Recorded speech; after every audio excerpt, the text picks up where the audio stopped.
Yeah, I was on the, yeah, Joe. Oh, I was just trying to be a dick. No, Joe Okay, Weider. so Joe Weider was creds. he was the guy that brought that. Um, I would say Schwarzenegger, Dorian Yates,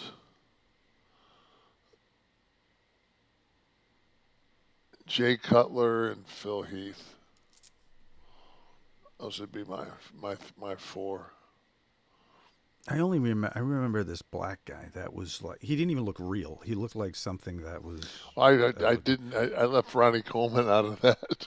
Oh, that's what I'm thinking of. I Yeah, it think was right. Ronnie Coleman. I left Ronnie Coleman out of that. He's not on the Mount Rushmore. Yeah, Or is his traps mean weren't up to he's speed. not. I mean he's like in a different category. Right. He's the guy that actually sits on top of Mount Rushmore. Then there's the four guys. Mm-hmm. But without Arnold, there's it's like everybody else. Without Arnold, there's no Mr. Olympia. He was the one that the pumping iron and all that is what. Made it mainstream. He kind Yeah, of brought it into much the like lexicon of this everybody. pro wrestling thing. It's sports entertainment now, and Yeah. it's definitely sports entertainment. Another landmark moment for Paul. Curtain call, right? I mean, He was part of it. He took yeah, the bullet. He yeah. took the No, bullet for yeah, the he curtain did call. Is take what he did. he took the bullet. So you've got to give him props. He took the bullet. Sean could have protected him, didn't. And then when Sean started to spiral through it, personal demons, Paul was there for him, which,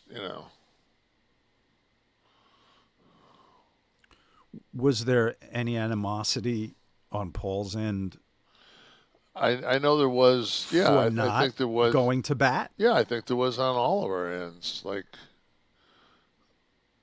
because if anybody was untouchable, it was Sean. Sean was the champ. And Sean was, they were definitely, we're going with him. But the tenets of the clique at the time were all for one for all. This is my brother. If you do something to him, you're doing it to me. That was over when you and Scott left. No, because it was divide and conquer.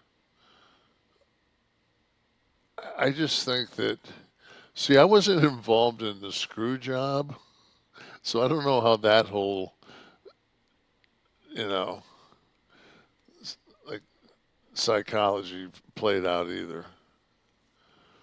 You're talking about Montreal. Yeah,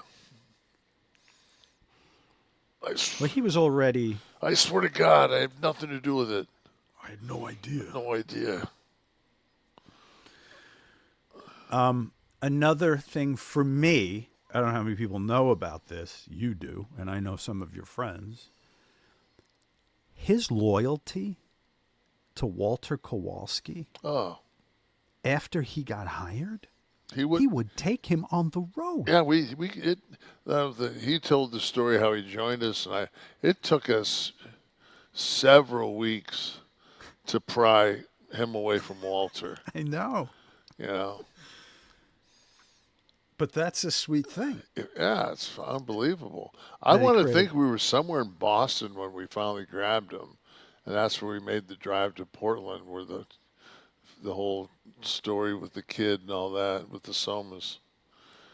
But Yeah, but wasn't there a meeting with you guys had to meet with that Dr. Mauro Ronaldo for was it no Mauro did that Di Di Pascal? Pasquale, that's it. Mauro Ronaldo was a shoot fighter.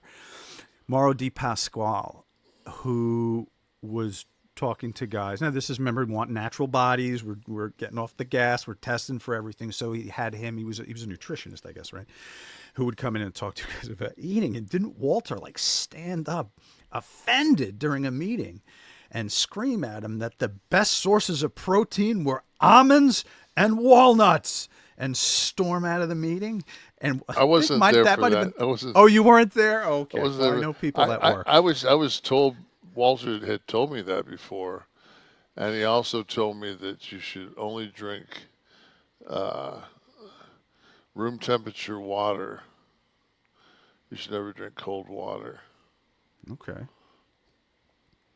But I think him screaming about the walnuts and almonds might have been the time that, like, after that, everyone kind of looked over at Paul and went, "We I done?" think no, because when Paul that D Pascal shit was like '93. That was before I got there, because that was the WBF and all that shit. Oh, okay. Yeah, that was. Well, we did have that sweet ass Psycho Pro. Yeah. Mm. You know, if you'd held on to that, it's probably still as viable now as it was then. It's like fucking Biting a space food, brick. like space food sticks, man. And then, the last thing that came to mind was NXT as a brand of, the viable number two to your own number one. And a lot of people, I remember the SummerSlam when Bailey and Sasha Banks were the main event for NXT at in Brooklyn, and that whole NXT card was, I mean, that's like big. Uh, it, it was it was a better show, top to bottom, than SummerSlam was.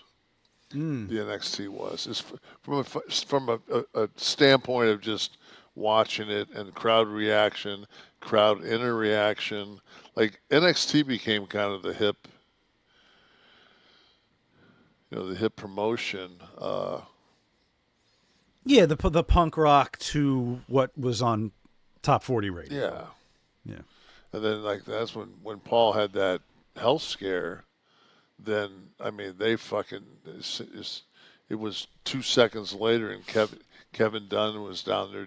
They were dismantling NXT and trying to make it Nickelodeon, and they were fucking with that immediately. Sean didn't know if he was gonna have a job, and Wow. yeah, Just with the prospect of Paul, well, let's Paul just say, was. not I coming mean, Paul. back to work. Paul. If Yeah. you've ever watched the interview with Smith, I mean, Yeah. Paul was. He was bad. So here's some stuff I want to know about you and Paul, from your relationship over the years. First of all, when he started riding with you guys, when was he comfortable enough